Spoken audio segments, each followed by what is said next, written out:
स्वर्गीय प्रार्थना क्या है और इसका अर्थ क्या है, चलिए इस वीडियो में हम जानते हैं।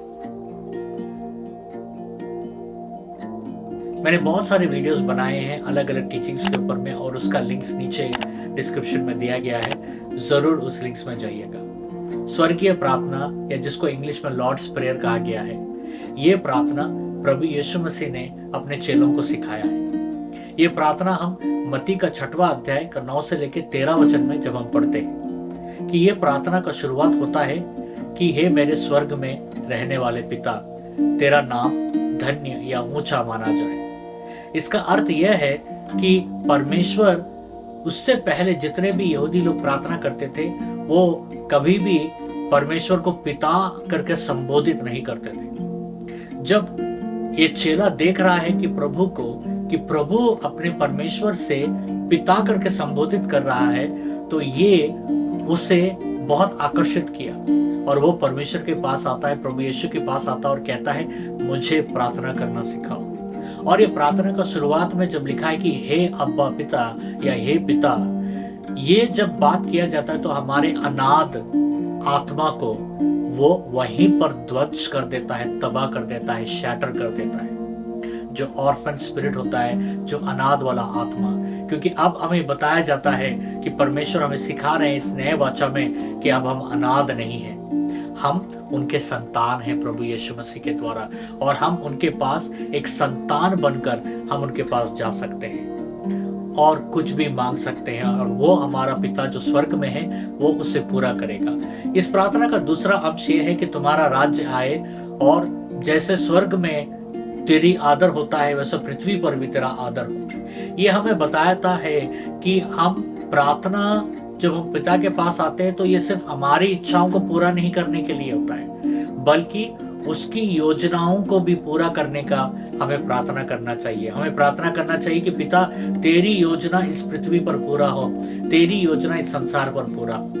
और ये प्रार्थना, ये दूसरा अंश जो है, ये हमें प्रोत्साहित करता है कि प्रभु के संकल्प में हमें चलने के लिए ये प्रोत्साहित करता है। और एक चीज जो गहरी तरीके से हमें बताता है कि प्रभु अपना संकल्प एक बनाए हैं आपके प्रति और मेरे प्रति, और वो संकल्प परमेश्वर हमारे ऊपर उंडेलना चाहते हैं, और परमेश्वर चाहते हैं कि उस संकल्प में हम चले।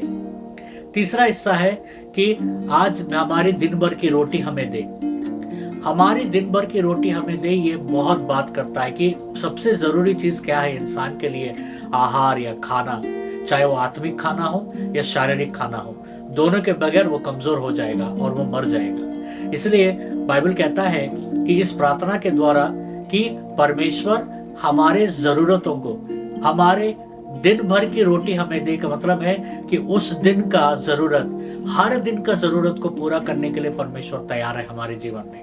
ये सिर्फ रोटी के बारे में बात नहीं हो रहा है, यहाँ पर हर दिन का जरूरत में आता है हमारा शारीरिक, मानसिक और आत्मिक जरूरतें भी परमेश्वर पूरी करता है। यहाँ पर और एक बात लिखा है जो अगला आता है कि हम हमारे गुनाहों को क्षमा करें परमेश्वर, जैसे हम अपने गुनाहगारों को क्षमा करते हैं या अपने शत्रुओं को क्षमा करते हैं। ये अगला अंश है। इस प्रार्थना में जो सबसे जरूरी अंश है वो ये है कि हमारे मानसिक परिस्थिति, परमेश्वर सिर्फ हमारी शारीरिक जरूरत या हमारे आत्मिक जरूरत के बारे में बात नहीं कर रहे हैं, परमेश्वर बात कर रहे हैं हमारे मानसिक जरूरतों के लिए, क्योंकि क्षमा जो होता है वो हमें रिलीज कर देता है। अब कभी किसी को क्षमा करके देखिए, वो एकदम वो आपको रिलीज कर देगा, मतलब वो आपको उस बंधन से बाहर निकाल देगा, वो एक मानसिक बंधन से बाहर निकाल देगा। क्षमा नहीं करने से बहुत सारे रोग आते हैं जो साइंस ने प्रूव किया है। तो क्षमा में हीलिंग है, क्षमा में चंगाई है। इसलिए परमेश्वर से ये प्रार्थना करना कि हमें क्षमा कीजिए,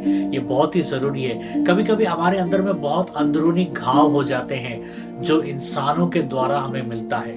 वो घाव हमारे मन में एक बहुत ही गहरा असर छोड़ जाता है और हमारे मानसिक संतुलन को भी बिगाड़ता है। ऐसा प्रार्थना, ये प्रार्थना में प्रभु यीशु मसीह प्रोत्साहित कर रहे हैं कि हमें क्षमा के लिए प्रार्थना करना है, क्षमा करने के लिए प्रार्थना करना है और क्षमा पाने के लिए प्रार्थना करना है। क्षमा पाना भी जितना जरूरी है, क्षमा करना भी उतना जरूरी है। क्षमा करना जितना जरूरी है, क्षमा पाना भी उतना जरूरी है। ये एक इनर हीलिंग, एक अंदरूनी चंगाई लेकर आता है। आखिरी में सबसे इंपॉर्टेंट एस्पेक्ट जो इस प्रार्थना में है कि हमें परीक्षा में ना डाल, बल्कि हमें दुष्ट से बचा। ये जो दुष्ट है, ये हमारा शैतान, जो हमारा शत्रु, निरंतर वो खोजता है हमें चोरी करने के लिए, घात करने के लिए, तबाह करने के लिए वो हमेशा प्रयास करता है। और जब हम परमेश्वर से कहते हैं कि परमेश्वर हमें शत्रु से बचा, मेरे परिवार को शत्रु से बचा, मेरे बच्चों को शत्रु से बचा, तो परमेश्वर का सुरक्षा हमारे ऊपर आता है। और यही नहीं, हमारे निज, हमारे कमजोरियों से भी परमेश्वर हमें बचाता है। ये प्रार्थना का सबसे आखिरी हिस्सा में हमारे कमजोरियों से बाहर निकलने के लिए हमें परमेश्वर के पास जाना है, हमें परमेश्वर से क्षमा मांगना है। तो ये प्रार्थना ओवरऑल अगर हम देखा जाए तो ये प्रार्थना सबसे जरूरी अंश है। ये प्रार्थना स्वर्गीय प्रार्थना इसलिए है क्योंकि स्वर्ग हमारे जीवन में उतर आता है जब हम इस प्रार्थना को करते हैं। तो